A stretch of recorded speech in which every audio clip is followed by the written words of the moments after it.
जय श्री राम। आप सभी को भगवान श्री राम और उनके अनन्य भक्त श्री बालाजी के कृपा का ही चमत्कार है कि आज देश और दुनिया के हजारों लोग बागेश्वर धाम की ओर दौड़े चले आ रहे हैं। कोई लंबी बीमारी से परेशान है, कोई संतान की कामना लेकर आया है, किसी का जीवन अशांत है तो कोई प्रेत बाधाओं से परेशान है। मध्य प्रदेश के बुंदेलखंड में स्थित संत धीरेन्द्र कृष्ण जी का आश्रम छतरपुर जिले के ग्राम गड्ढा में बागेश्वर धाम के नाम से प्रख्यात है। तो चलिए जानते हैं कि क्या है बागेश्वर धाम सरकार की संपूर्ण जीवन गाथा। वेद पुराण और देवताओं की पवित्र भूमि भारत पर पिछले सैकड़ों सालों में परम चेतना को उपलब्ध अनेक फूल खिले हैं, जिनकी सूची और सुगंध से मानव समाज परिपक्व हुआ है। आज हम आपसे ऐसे ही परम साधक की चर्चा कर रहे हैं, जिनको ये संसार श्री बागेश्वर धाम के पीठाधीश्वर श्री धीरेन्द्र कृष्ण शास्त्री जी के नाम से जानता है। हजारों समस्याओं व्याधियों से दुखी मानव समाज इस दरबार में अपने कष्टों का निवारण पा रहा है।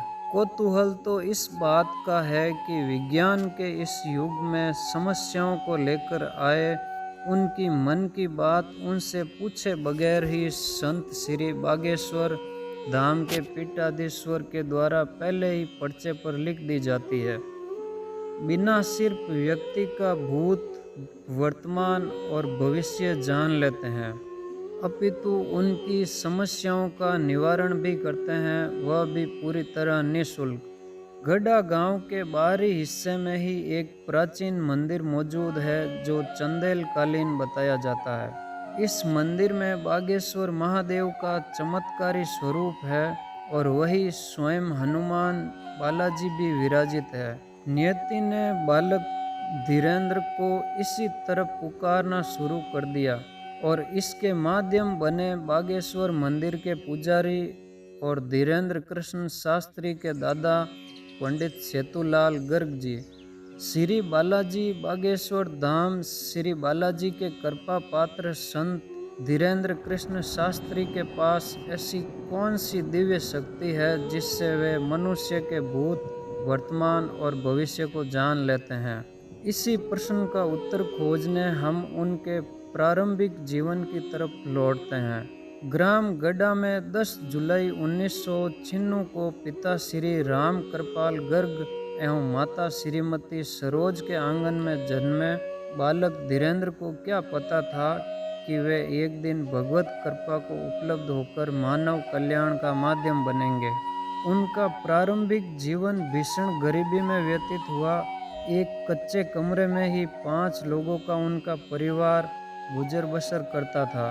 कर्मकांडी ब्राह्मण परिवार के होने के कारण पूरे परिवार की जीविका पूजा और अनुष्ठान कराने के बाद मिलने वाली दक्षिणा पर ही निर्भर करती थी। एक तरफ भीषण गरीबी और दूसरी तरफ कोमल आयु में ही परिवार भरण पोषण का भार। ऐसा प्रतीत होता है कि जैसे परमात्मा इस बालक को स्वर्ण की तरह निखारने के लिए परीक्षा की अग्नि में तपा रहा था। ऐसा क्या हुआ कि सामान्य चेतना परम साधना की चेतना में बदल उठी। अज्ञातवास में साधना के कठिन मार्ग पर चलते हुए धीरेन्द्र कृष्ण शास्त्री ने उस भगवत कृपा को अर्जित किया, जिसे देखकर लोग अचंभित रह जाते हैं। बागेश्वर धाम पर देश और दुनिया के हजारों लोग अपनी समस्याओं को लेकर पहुंच रहे हैं। जिनकी समस्याओं का निदान यहाँ हुआ है, उनके अनुभव चौंकाने वाले हैं। समस्याओं और संकटों से मुक्त हुए लोग संत धीरेन्द्र शास्त्री जी को भगवान कहते हैं, लेकिन वे स्वयं इस संबोधन से सहमत नहीं हैं। अपनी शक्तियों को वे बालाजी के सिवा और कुछ नहीं मानते। श्रद्धालुओं की अपार संख्या यहाँ अपनी भावनाओं को लेकर पहुँचती है। उनके समस्याओं का निराकरण तो निःशुल्क होता ही है, बल्कि माँ अन्नपूर्णा की कृपा से प्रतिदिन चल रहे भंडारे में उन्हें प्रतिदिन प्रसाद भी निःशुल्क मिलता है। एक सामान्य मनुष्य से साधक बने संत धीरेन्द्र कृष्ण शास्त्री के जीवन की ये कथा अब नए संकल्पों के साथ आगे बढ़ रही है। नर सेवा को ही नारायण सेवा मानने वाले संत श्री धीरेन्द्र कृष्ण शास्त्री जी आज एक और जहां अपनी दिव्य शक्तियों से दीनहीन समाज की व्याधियों को मिटा रहे हैं, तो वही दूसरी तरह सनातन संस्कृति के प्रचार, गौरक्षा, निर्धन कन्याओं के विवाह जैसे संकल्पों के माध्यम से समाज और मानव कल्याण का मार्ग भी प्रशस्त कर रहे हैं। बाकी जो लोग उनको मानते हैं वो कमेंट में बागेश्वर बालाजी जरूर लिखें, और मैं भी उन्हें मानता हूं, और मैं बालाजी से यही प्रार्थना करता हूं कि वो हम सब पर अपनी कृपा दृष्टि बनाए रखें। और अगर आपको ये वीडियो पसंद आया है तो अपने चैनल को सब्सक्राइब जरूर करें। जय श्री राम।